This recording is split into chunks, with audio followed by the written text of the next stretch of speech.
Welcome to morning మన్నా.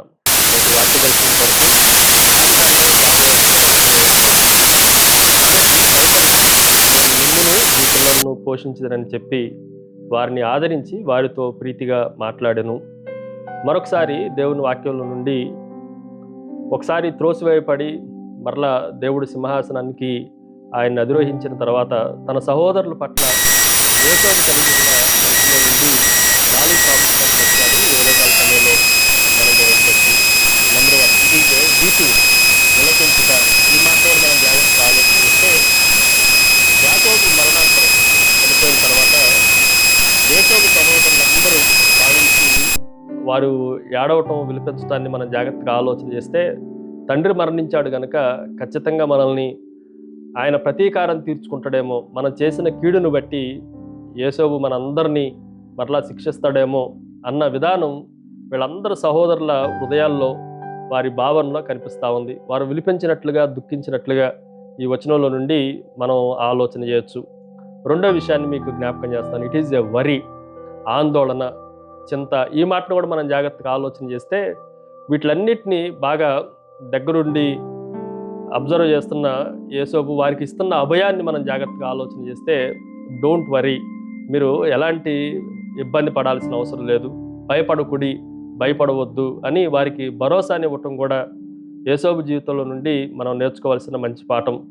తండ్రి మరణాంతరం వీళ్ళెంతో దుఃఖంలో ఉన్నప్పుడు వారికి ఎటువంటి భయం లేదు. నేను నా తండ్రి తర్వాత కూడా సహోదరుల్ని ప్రేమతో ప్రేమించేవాడుగా, మీకు కావలసిన వాటిలన్నిటిని చూసేవాడుగా ఉన్నాను అనే అభయాన్ని కూడా ఆయన ఇవ్వటం వారి భయమంతటిని పోగొట్టే విధంగా వారితో ప్రీతిగా మాట్లాడటం ఈ వచనంలో నుండి మనం గ్రహించవచ్చు. మూడో విషయాన్ని మీకు జ్ఞాపకం చేస్తాను. ఇట్ ఈజ్ ఏ వర్డ్, వాక్కు లేదంటే వాగ్దానము అని కూడా చెప్పవచ్చు. ఇది యేసోబు మాట. నేను మిమ్మును మీ పిల్లలను పోషించదను అన్న మాట యాకోబు పిల్లలందరికీ యేసోబు అత్యున్నత సింహాసనం మీద కూర్చున్నప్పుడు వారికి భయపడకుండా వారికి ఇస్తున్న ఒక మాటగా, వాగ్దానంగా ఈ వచనంలో నుండి మనం ఆలోచన చేయొచ్చు. ఈరోజు మన పట్ల వ్యతిరేక భావం కలిగినప్పటికీ, మన పట్ల అన్యాయం చేసినప్పటికీ మనము ఇతరులని ప్రేమించే వారంగా ఉండాలి అని చెప్పడానికి బెస్ట్ ఎగ్జాంపుల్ ఆదికాండంలోనే యేసోబు జీవితం మనకు కనిపిస్తూ ఉంది. Finally it is a welfare, సంక్షేమము. నేను మిమ్మును మీ పిల్లలను పోషించదను. ఈ పోషించడానికి కావలసిన ఆ సంక్షేమం అంతటిని యేసోబు తన భుజాల మీద వేసుకొని వారిని పోషిస్తున్నట్లుగా ఈ వచనం మనకు కనిపిస్తూ ఉంది. కీడు చేసి మనము బాధ అనుభవించటం అనేది యేసోబు దగ్గర నుండి మనం నేర్చుకోవచ్చు.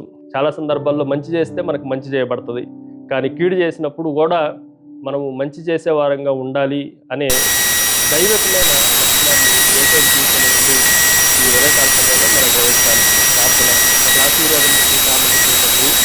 మరొకసారి యేసోబు యొక్క హృదయాన్ని అభివృద్ధపరిచి తండ్రి బయోలోకం చేసిన మిమ్మల్ని స్తూస్తున్నాం. అటువంటి మంచి లక్షణాలను మా హృదయాల్లోనూ, మా మనసుల్లోనూ, మన జీవితాల్లోనూ మేము కలిగి ఉన్నట్లుగా